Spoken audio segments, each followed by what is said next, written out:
स्वागत है आप सभी का। वक्त हो गया है उत्तराखंड की खबरों का और मैं हूं आपके साथ मनु तेवतिया।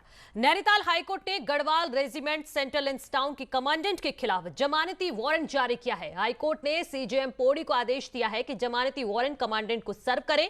कोर्ट 2 हफ्ते बाद पूरे मामले पर सुनवाई करेगा। हाईकोर्ट ने कैंट के कमांडेंट से एनओसी लेकर पैदल रास्ता बनाने का आदेश दिया था, लेकिन कैंट बोर्ड ने इस पर इजाजत नहीं दी, जिसके बाद अवमानना मामले में जमानती वारंट जारी किए गए हैं। और इसी बीच बेरोजगारों से जुड़ी बड़ी खबर है। राज्य में सहायक कृषि अधिकारी के 280 पदों पर शनिवार को परीक्षा होनी है, लेकिन परीक्षा से 3 दिन पहले पदों की संख्या कम की गई है। अब 280 के बजाय 150 पदों पर भर्ती होगी और 150 पदों के लिए ही कल राज्य में परीक्षा होगी। 16 दिसंबर को इसके लिए सर्कुलर जारी किया गया। इसके लिए अधीनस्थ सेवा चयन आयोग ऑनलाइन परीक्षा करा रहा है। देहरादून से बड़ी खबर है। सीएम त्रिवेंद्र सिंह रावत के बाद उनकी पत्नी और बेटी की रिपोर्ट भी कोरोना पॉजिटिव आई है। टेस्ट के बाद दोनों में कोरोना की पुष्टि हुई है और अब सीएम की पत्नी और बड़ी बेटी भी होम आइसोलेशन में रहेंगी।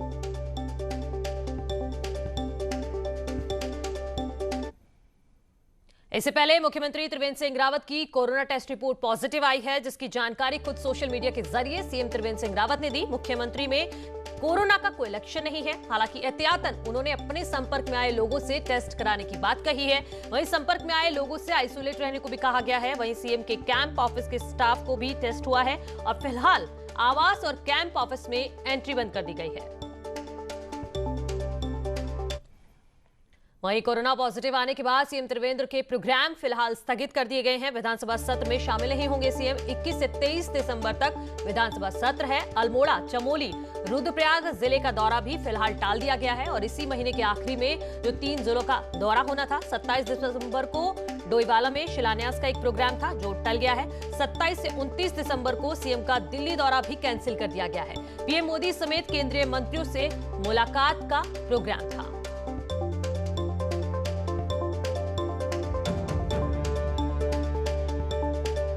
और हमारे सहयोगी दीपांकर हमारे साथ जुड़ गए हैं।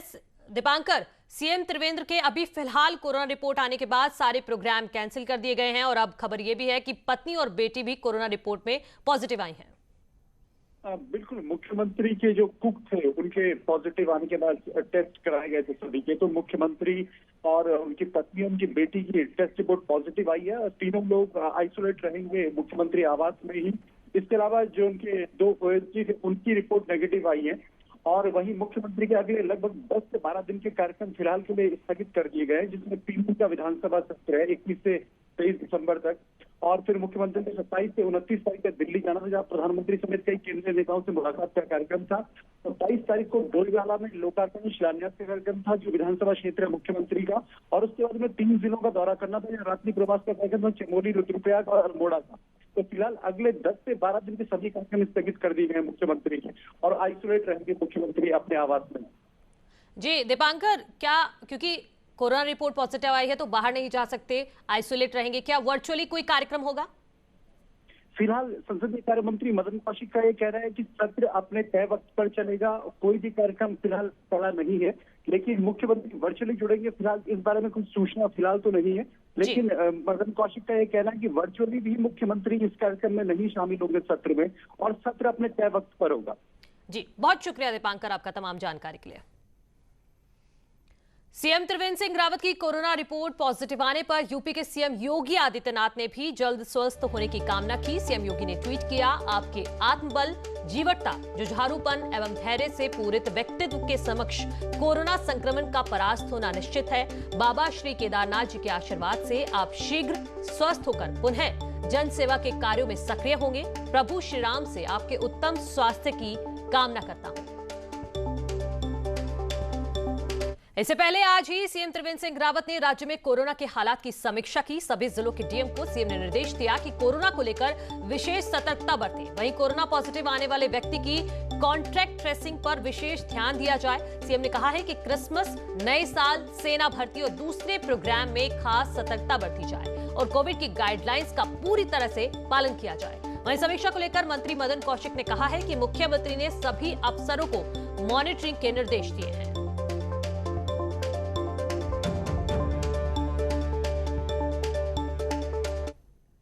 अब आज का कोरोना अपडेट आपको बताते हैं। तो राज्य में आज कोरोना के 580 नए केस सामने आए हैं, जबकि पिछले 24 घंटे में 15 लोगों की कोविड की वजह से जान चली गई है। राज्य में कोरोना के कुल केस 85,000 के पार पहुंच गए हैं।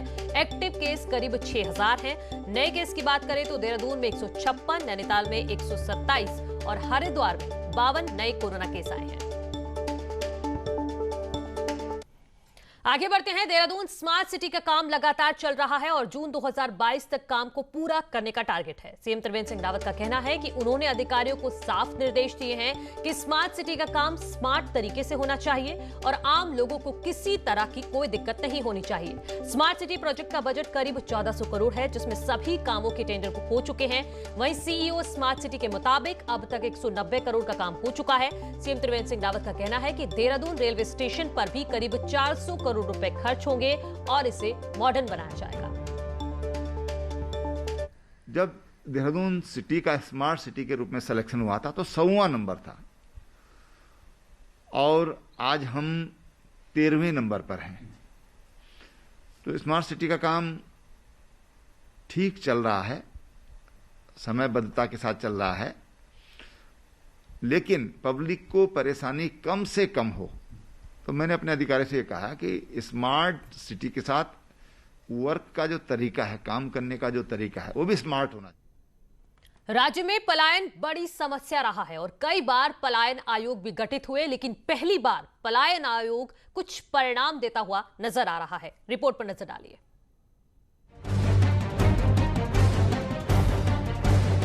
उत्तराखंड में पलायन की समस्या से पार पाने के लिए पलायन आयोग का गठन हुआ, जिसके अब अच्छे परिणाम दिखने लगे हैं। आयोग का दावा है कि उनके सुझावों के बाद ग्रोथ सेंटर जैसी योजनाएं सुपरहिट साबित हुई, जिसके बाद से प्रदेश भर में 100 से ज्यादा ग्रोथ सेंटर खोले जा चुके हैं।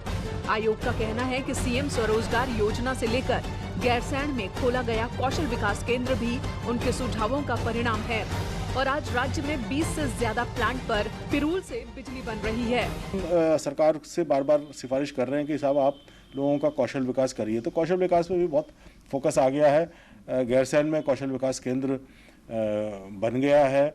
मैं स्वयं वहाँ गया था, जो कि सेंटर ऑफ एक्सीलेंस COE के नाम से जाना जाएगा। सरकार और आयोग का दावा है कि पलायन आयोग रिवर्स माइग्रेशन में उपयोगी साबित हुआ है और ये तब हुआ जब सरकार ने सुझावों को नीतियों में शामिल किया। जिला स्तर से नीचे जाकर गांव स्तर तक बहुत ही मेहनत करके और सारी योजना बनाई है कि किन किन गाँव में पलायन के कारण क्या है, उनको सर्च किया है, रिसर्च हुआ है। उनके आधार पर सरकार ने कई बार कार्रवाई भी की है। पलायन आयोग अब तक 7 जिलों की सामाजिक आर्थिक स्थिति पर रिपोर्ट सरकार को सौंप चुका है। अब बाकी 6 जिलों की रिपोर्ट के साथ धरातल पर इसे लागू करना अगला लक्ष्य माना जा रहा है। देहरादून से न्यूज 18 के लिए सुनील नवप्रभात की रिपोर्ट। आगे बढ़ते हैं। पूर्व सीएम हरीश रावत ने आज देहरादून में अपने घर पर माल्टा पार्टी दी। वहीं माल्टा खाने का कंपटीशन भी करवाया गया, जिसमें 3 मिनट में सबसे ज्यादा माल्टा खाने वाले को पुरस्कार दिया गया। माल्टा पार्टी में राजनीति का रंग भी दिखा और कई नेता माल्टा पार्टी में नजर आए, जिसमें कांग्रेस प्रदेश अध्यक्ष प्रीतम सिंह, पूर्व विधायक गणेश गोदियाल, पूर्व विधायक राजकुमार, विधायक मनोज रावत समेत बड़ी संख्या में कांग्रेस कार्यकर्ता मौजूद रहे। पूर्व सीएम हरीश रावत ने कहा है कि माल्टा पार्टी का मकसद माल्टा पैदा करने वालों को प्रमोट करना है, ताकि सरकार माल्टा की फसल के सही दाम दे। वहीं प्रीतम सिंह ने भी माल्टा पार्टी की पहल को सही बताया कि सरकार का ध्यान जाए, क्योंकि माल्टे की जिस तरीके से बेकदरी हो रही है, 7 रुपया किलो के हिसाब से सरकार कह रही है विपणन केंद्र में ला करके बेचो। जब सरकारी 7 रुपया उसका मूल्य निर्धारित कर रही है, तो बाजार में मूल्य कहाँ मिल पाएगा। आज हरीश रावत जी ने इसकी ब्रांडिंग के लिए जो है माल्टा पार्टी यहाँ पर आयोजित की, तो मैं समझता हूँ कि ये एक अच्छी पहल है कि हम उत्तराखंड राज्य के अंदर जो उत्पाद है उसको जन जन तक पहुंचाने का काम करें। हरीश रावत की माल्टा प्रतियोगिता पर बीजेपी प्रदेश अध्यक्ष बंशीधर भगत ने चुटकी ली और कहा कि हरीश रावत को मीडिया में छाने का शौक है। रावत जी हैं, वो क्या कर रहे हैं ये वही बता पाएंगे। ये तो उनका कार्यक्रम लगातार रहता ही है कि कैसे मैं अखबार में छपूं, कैसे मैं टीवी में आऊं। अब वो कुछ न, अब माल्टा खिला रही है, कोई कार्यक्रम होता है क्या? तो खिलाएं, हमें कोई दिक्कत नहीं है। दिल्ली के डिप्टी सीएम मनीष सिसोदिया अपने 2 दिन के देहरादून हरिद्वार दौरे पर पहुंचे हैं और आज मनीष सिसोदिया ने हरिद्वार में गंगा पूजन किया। हर की पैड़ी पर पहुंचे मनीष सिसोदिया ने गंगा की पूजा की। इसके बाद सिसोदिया अन्य लोगों से भी मिले। वहीं अपने 2 दिन के दौरे पर कल यानी शनिवार को सिसोदिया देहरादून जाएंगे। वहां कई स्कूल के प्रिंसिपल से बातचीत करेंगे और नई शिक्षा नीति पर भी बात करेंगे। इससे पहले सिसोदिया ने कुमाऊं का भी दौरा किया था।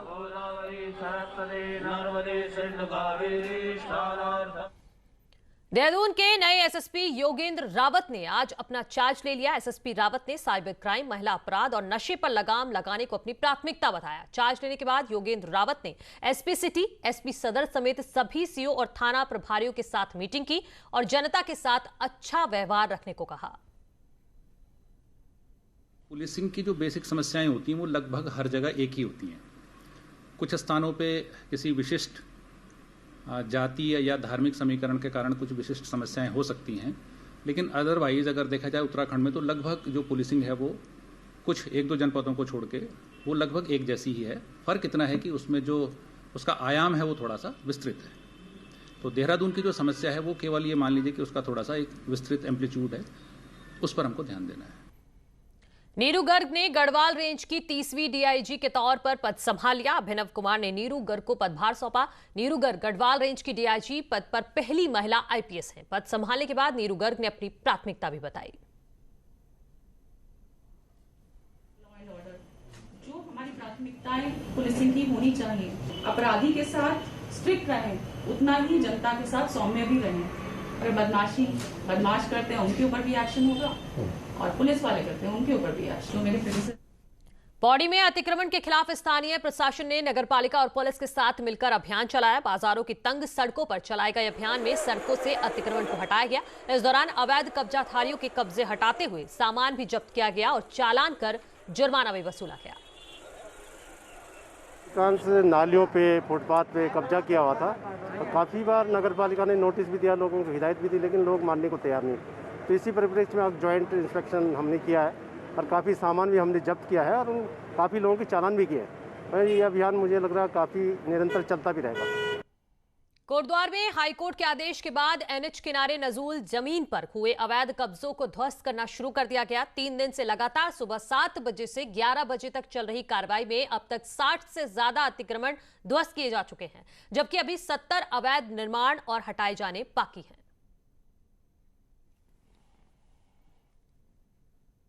महाकुंभ 2021 को लेकर पुलिस प्रशासन ने कमर कस ली है। ऋषिकेश में आईजी संजय गुंजाल की अध्यक्षता में महाकुंभ 2021 की व्यवस्थाओं को लेकर व्यापारियों से सुझाव मांगे गए। साथ ही संजय गुंजाल ने बताया कि इस बार पुलिस प्रशासन क्राउड मैनेजमेंट पर विशेष ध्यान दे रहा है और इस बार 2010 से ज्यादा व्यवस्थाएं की गई। चाहते हैं कि कुंभ मेला जो है सफल कोर एरिया है जहां पर कि क्राउड मैनेजमेंट के लिहाज से इम्पोर्टेंट है, स्टैम्पेड प्रोन एरिया है। वहां पर पहले हम लोग इनकोचमेंट ड्राइव चला रहे हैं और अभी काफ़ी हिस्से स्टेप बाय स्टेप हट भी गए हैं और उसी तरह से जो पार्किंग है, हम लोगों ने पार्किंग की क्षमता काफ़ी बढ़ाई है। श्रीदेव सुमन यूनिवर्सिटी से अटैच कॉलेजों में रोजगार परक और व्यावसायिक कोर्स चलाने के लिए शासन की मंजूरी का इंतजार है। यूनिवर्सिटी प्रशासन का कहना है कि शासन और उच्च शिक्षा निदेशालय से इस बारे में बात की गई है और हर कॉलेज ने 2 से 3 व्यावसायिक कोर्स कराने की जानकारी दी है। अब शासन स्तर पर मान्यता के बाद ये रोजगार परक कोर्स शुरू किए जाएंगे। अब जैसे ही शासन द्वारा महाविद्यालयों को रोजगार परक पाठ्यक्रमों की स्वीकृति दी जाएगी तो उसके तुरंत बाद विश्वविद्यालय उन सभी रोजगार परक पाठ्यक्रमों को मान्यता देगा और रोजगार परक पाठ्यक्रम उत्तराखंड में शुरू हो जाए। आगे बढ़ते हैं। रामनगर से खबर है जहां कॉर्बेट टाइगर रिजर्व के ढिकाला से एक बाघ द्वारा हिरण के शिकार की तस्वीर सामने आई है। बाघ हिरण का शिकार कर सड़क को पार करता दिख रहा है। वहीं वहां मौजूद पर्यटक इस तस्वीर को देखकर रोमांचित नजर आए। पर्यटक ढिकाला जोन में थे, तभी एक बाघ हिरण को मुंह में दबाए जंगल की तरफ से आया और दूसरी तरफ चला गया। इस दौरान पर्यटकों ने भी तस्वीरें ली और एक वीडियो भी बनाया। तो रामनगर की ये तस्वीर हम आपको दिखा रहे हैं, किस तरह से एक बाघ हिरण का शिकार लाइव कर रहा है। आप देख सकते हैं तस्वीरों में, और एक छोर से दूसरी छोर पर उस हिरण को खींचता हुआ ले जा रहा है। हालांकि जो वहां मौजूद थे पर्यटक वो रोमांचित जरूर हो रहे थे इस दृश्य को देखकर, लेकिन कहीं ना कहीं एक डर का भाव भी नजर आया। कॉर्बेट टाइगर रिजर्व से 5 बाघ राजाजी टाइगर रिजर्व के वेस्टर्न पार्ट में शिफ्ट किए जाने हैं, जिसके लिए टाइगर चिन्हित कर लिए गए हैं, लेकिन ये बाघ वन कर्मियों को नजर नहीं आ रहे हैं। हालांकि इसके लिए टीम लगी हुई है। टाइगर को पकड़ने के लिए पिंजरे भी लगाए गए हैं। कॉर्बेट प्रशासन को उम्मीद है कि जल्द ही सफलता मिलेगी। टाइगर्स उनको भी आइडेंटिफाई करने का काम कर लिया गया है। जो आइडेंटिफाइड टाइगर्स हैं उनको हम लगातार ट्रैक कर रहे हैं, और जो हमारी टीम है जो उसको ट्रैंकुलाइज करेगी टाइगर्स को, वो टीम मौके पे है, और जैसे ही कोई भी टाइगर ट्रैंकुलाइज होता है, रेस्क्यू होता है, तो हम उसको तत्काल राजाजी टाइगर रिजर्व में शिफ्ट करने की कार्रवाई करेंगे। नैनीताल व्यापार मंडल में चुनाव से ठीक पहले व्यापारी दो फाड़ हो गए हैं। चुनाव में धांधली का आरोप लगाते हुए उपाध्यक्ष के उम्मीदवार पुनीत टंडन ने व्यापारी संगठन से इस्तीफा दे दिया है और आरोप लगाया है कि नैनीताल व्यापार मंडल चुनाव समिति ने 200 से 400 वोट फर्जी बनाए हैं। पुनीत टंडन ने कहा है कि उनको 150 से ज्यादा व्यापारियों का समर्थन है और वो जल्द ही नया व्यापार मंडल का गठन करेंगे। 1150 वोटर तक आपने लिस्ट पहुंचा दी एक ही आधे पार्ट की। सीधी से हमारे सामने प्रत्यक्ष रूप से सामने चीज़ें, अगर आप तल्लीताल मल्लीताल दोनों ही मिला लें तो शायद 1150 व्यापारी आप ओरिजिनल जेन्युइन व्यापारी जो बायलॉज के मापदंडों के हिसाब से हैं, जो प्रांतीय उद्योग व्यापार मंडल के बायलॉज है उस हिसाब से अगर जो होने चाहिए वो आपको कतई नहीं मिलेंगे। हमारे हिसाब से तो कोई चूक नहीं हुई है। जो आरोप लग रहे हैं व्यापार मंडल के खिलाफ, आरोप लगते रहते हैं। निष्पक्ष हैं? हम तो निष्पक्ष हैं। उसी प्रक्रिया में चुनाव कराएंगे? बिल्कुल उसी में कराएंगे। अल्मोड़ा में 3 दिवसीय कुमाऊनी भाषा सम्मेलन की शुरुआत हो गई है। 3 दिनों तक साहित्य में काम करने वाले साहित्यकारों को सम्मानित किया जाएगा। इसके साथ ही इसके उत्थान के लिए भी सम्मेलन में चर्चा की जाएगी। जल्द लौट रहे हैं कुछ और खबरों के साथ।